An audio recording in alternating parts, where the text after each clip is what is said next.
What's up, guys? Welcome back to Almost Functional 40k. Today I'm going to be talking a little bit about ATC, which is coming up end of this month, and at the end of that, I think I'm going to get into the layout of the list. I think I'm probably taking. I'm sure a lot of you know what ATC is, but for those of you who don't, it's the American Team Championship. It's held in Chattanooga, Tennessee every year, and basically it's five-man teams of for Warhammer 40k. So each player has to bring a different army. So you can't duplicate codexes.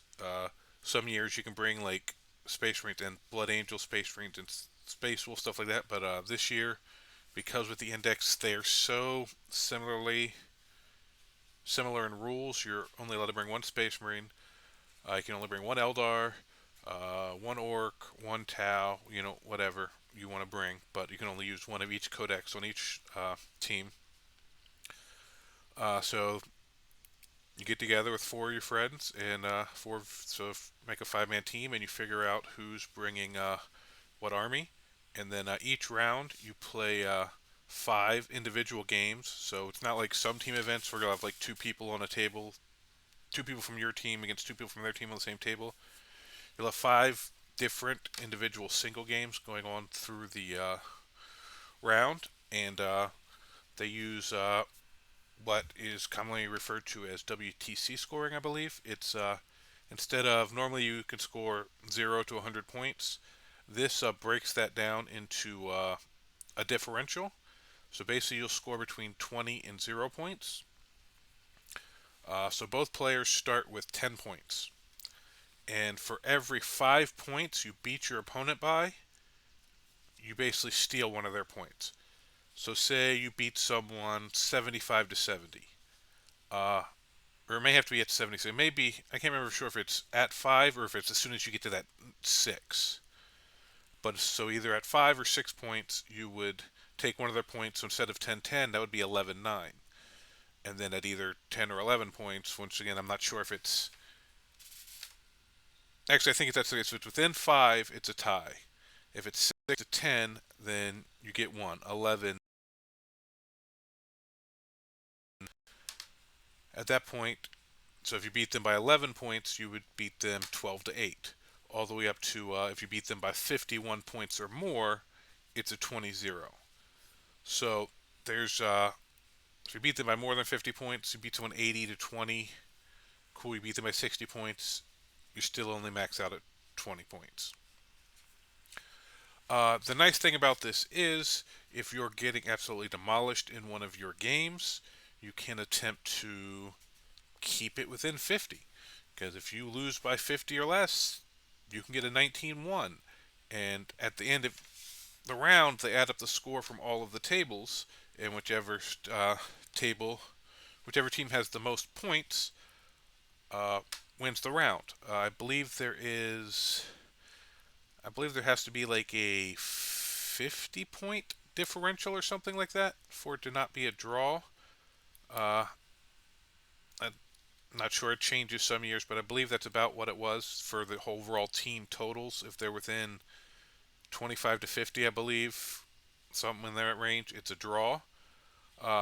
But I believe they also have, if you win 4 of the 5 games, say you win 4 games by 1 point, and you lose 1 game by 20 points, technically you had less points, and it was close enough to be a draw, but your team would still win because you won 4 out of the 5 games. But that's basically the breakdown of it. So your goal is to... So you really normally people bring a couple attacker lists, which are designed to beat people pretty badly and get high points, and a couple defender lists that are designed to go into those really hard lists and keep the game close. So some of the people in your team aren't necessarily designed to win, they're designed to lose close, while your other lists look for high point wins.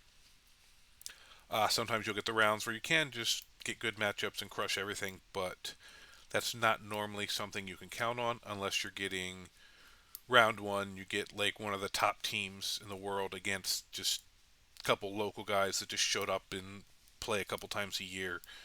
But once you start getting after the first couple rounds, it's really hard, unlikely to see someone 5-0 around. Uh, and then so this year, our team's called Rogue Traders. This year, I'm going with a couple friends of mine. Got Dave Ozawa.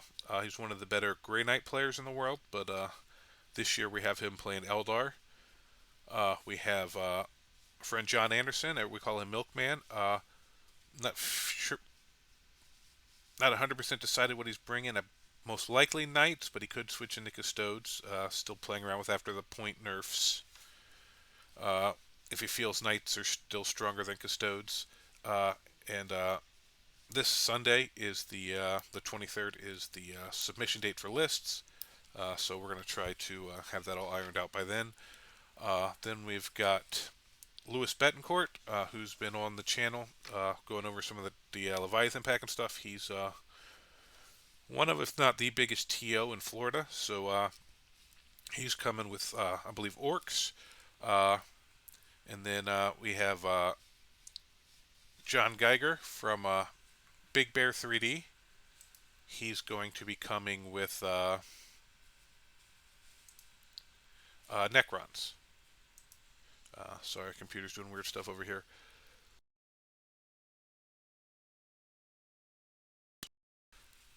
So normally we do have decent. Some of our guys from our old Warhammer team obviously are more well known and do a lot better than us, but we normally finish fairly well. This year, I'm hoping we go 4-2 this year. I don't have quite as high expectations because one with a new edition change, and we've had some of our guys having stuff going on, like Dave, like within a week or two of the edition drop, his girl gave birth to their kid, his first kid, so he's been really wrapped up in that, as he should be, and so he's been playtesting, but not as much as he would.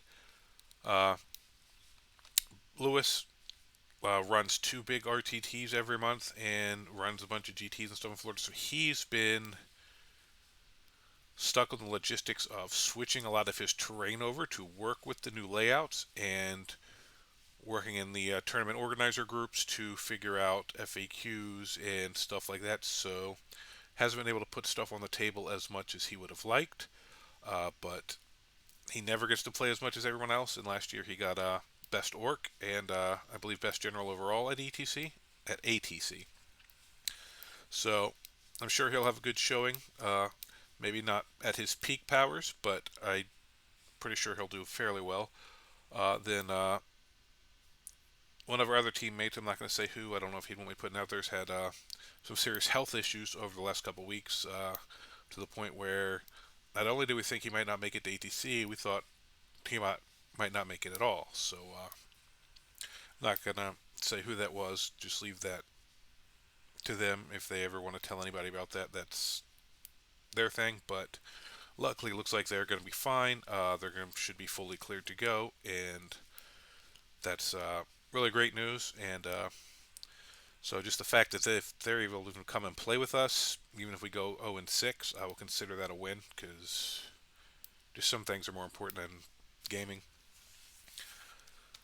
Yeah, and then me just trying to get my head around 10th, how to run wolves versus other Marines, and I have just recently moved to Virginia. Well, not recently, in August, so all my teammates are down in Florida.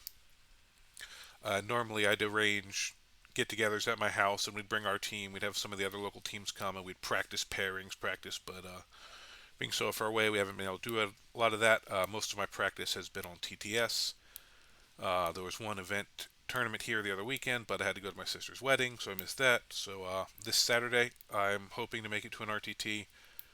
So that'll be my main on-table practice. So the team's not going to be quite as practiced and well-versed as we normally are. So if we could pull off a 4-2 out of that, I would be extremely proud of us. But even if we play badly, just the overall event, it's my favorite event every year just because of so many people together, and then just you're in it as a team, which a lot of you travel to events, you have your friends there, you talk to them about your game, but like it, and it's just more, you're more involved because your wins and losses affect them, their wins and losses affect you, so it's more like you feel more in it together, if you know what I mean. And oh, and then your losses can, if you get a matchup that everybody expects to be like a 20-0 and you somehow get like 17-3, like that's a huge accomplishment. Whereas normally you're like, oh, this is a loss, I'm going into the losers bracket. Well, now it's like, all right, if I can keep their list that's supposed to 20-0 to a 17-3 and our list that's supposed to 20-0 20-0s, well, now we got a 3 point advantage. So that's stuff like that matters. Uh, and so I'm going to do this. You normally try to figure out, all right, what are the top lists that are going to be coming this year? We can probably figure out Eldar. GSC seems really strong. Necrons, Thousand Suns, Knights and Chaos Knights, although I'm not sure if we have enough data yet since the points nerf to see if both the Knights variants are strong, because they're either losing like a little armature or having to drop a big knight and replace it with some little armatures. So they lost a little, probably some bodies or some towering. So that could affect, how much damage they can do or how much mission they're able to play, depending on which way they try to find those points. Uh, I mean, towering should still be strong, but is it still as close to the top as it was? Uh, so basically, you figure that out. All right, we need to bring a couple of these top armies, and then we need to bring stuff. All right, how do we fight into these top armies if, because we're going to have to fight against them? So basically, and then when you get to the tables, there's 5 tables, and normally there would be 3 medium frame tables, 1 light, 1 heavy. That's how they always divide it up, and then you roll off to see who gets to pick which table in which order. This year they're going with the GW layouts. They're doing 1, 3, and 4.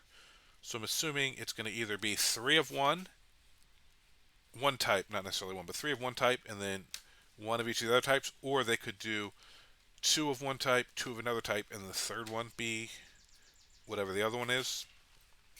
And will they do it the same at every table? Will it always be 2 1s, 2 3s, and a 4?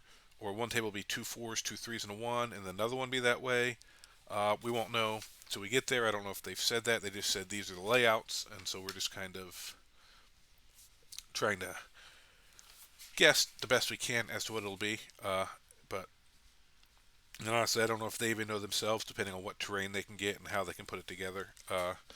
With ATC always seems to catch the brunt of edition changes. This is the second, if not third time this has happened right before ATC. But then, so I'm over here. I'm going to show you, run you through how the pairings will work. So this is just say we have one layout 4, 2 layout 1s, 2 layout 3s. These are your tables. So then say we're green will be us. Well, let's just assume you're on my team this order. So we have, all right, sorry, trying to do this. We have our Eldar player, we have our Knights player, we have our Wolves player, we have our Orcs player, and we have our Necrons player. So we'd walk up to the table, we would hand all of those out to our opponent, and they would hand us their list, and we'd look at their list and be like, all right, they have a Tau, and we'll actually have their list so we can read through which units, which. But you normally make up index cards for the next part. And then they have a Chaos Knight, say, and then a Custodes, an Eldar, a GSC. So they got some of the top armies. So at that point, we would take our 5 armies, and we're like, all right, we got our Krons, we got our Orcs, we got our Wolves, we got our Knights, and we got our Eldar.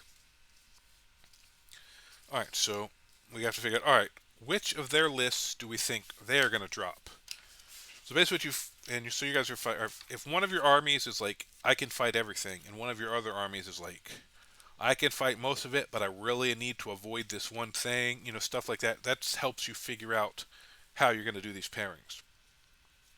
Because basically, what happens is you throw down a list face down, they throw down a list face down, and then you both look at them. And once you looked at them, you will then counter with 2 lists. All right, so Well, let's just do a practice. We won't get too far into like the tactics of it. This is just going to be because there's real in-depth tactics of this.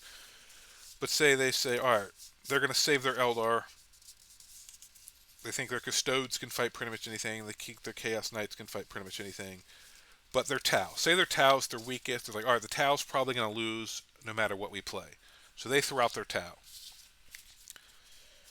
And then also be like, all right, my wolves are designed to fight close into everything. That's my goal with them. We'll see if it works when we get there. But so then we would throw out, say we'd throw out my wolves. All right, so then we'd look at their Tau. Like, all right, so they gave us Tau. What two armies do we want to throw against that? Because we want to get max points. All right, so Tau are thought to be weak right now, but they do have good guns, so we probably don't want to throw our knights into it. So we would probably give them orcs. And then we have Necrons and Eldar, which are probably, but we want to save the Knights, or Eldar are our best, so I'd say we'd give them Krons. So then we face down those. They look at Space Wolves. They're like, alright, what could fight that? Space Wolves are combat army. Custodes have a lot of fight first. If I was them, I might go Custodes there. They have the Chaos Knights, the Eldar, the GSC. They look at the list. Alright, did the Wolf player bring a lot of anti-tank? If they are heavy anti-tank, then maybe you don't give them the Chaos Knights, maybe you give them the GSC. If they're like, man, they're really built to fight a Horde army, well, then maybe we throw the Chaos Knights. So say they throw out the Chaos Knights. So then you swap back. So their Tau player would look at these lists, Necrons and Orcs. And they're like, alright, those Necrons, really tough to deal with. Orcs don't seem as strong. Maybe I can get some points against that. So that's the option. They can either suck out the Necrons so someone else doesn't have to play it if the rest of them are played scared of Necrons, or if they're like, hey, you have a chance to get some points, take the Orcs. So they would pick Orcs and give us Necrons back to our side. Then same thing with the Wolves. Alright, who doesn't want to fight Chaos Knights? Who doesn't want to fight Custodes? With our team matchup, I think Custodes, depending on if it's infantry or if it's got the grav tanks or whatever. But just say it was like, alright, we'll take the Custodes. I can fight that really close. So then these two matchups are made. And depending on the team's roll off, depending on who won the roll off, they would get to pick. So say the Tao's team won the roll off, they would be like, oh, well, I want to play on layout 3. And then the Wolves and Custodes, so the Cow player would get to pick table 3. And then the Wolves player, since his team would be up next, would be like, alright, well, we're going to pick table 4. We want the 4. And then you start that process over, but now you're down to 3 lists. So they might be like, alright, we want our Eldar in a really good matchup, so we're going to throw the Eldar out now, so it has its choice of 2 lists. And then we might think the same thing. You know what? We want our Eldar. We don't want Eldar on Eldar, so we want them to get up, so we'll throw out Eldar. And now you don't have an option. So we have Knights and Necrons left. That would be the counter here. And then we'd have GSC and Chaos Knights from them would be the counter here. So then their Eldar player would look at these lists and be like, alright, let's take Knights. I can probably kill Knights really well. So that leaves our Necron player without an opponent. And then we would go, our Eldar player would go, alright, same thing, I want to take Knights.